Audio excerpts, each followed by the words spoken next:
Oke guys, saya akan kasih tahu tutorialnya.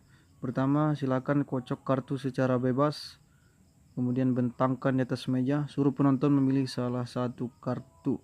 Nah, misalkan ini, suruh dia ingat baik-baik, kemudian suruh penonton bilang stop di mana saja. Stop. Nah, triknya di sini. Kita cukup mengintip kartu paling bawah yang di sebelah kanan. Ini nanti akan menimpa kartu pilihan penonton, dan ingat baik-baik kartunya, 5 wajib ya. Kemudian kocok kartunya seperti ini, ambil setengah kartu dari bawah, kemudian taruh di atasnya. Lakukan berulang kali secara teratur, atau kamu bisa melakukan teknik memotong kartu seperti ini. Karena teknik memotong kartu tidak akan merubah urutan kartunya.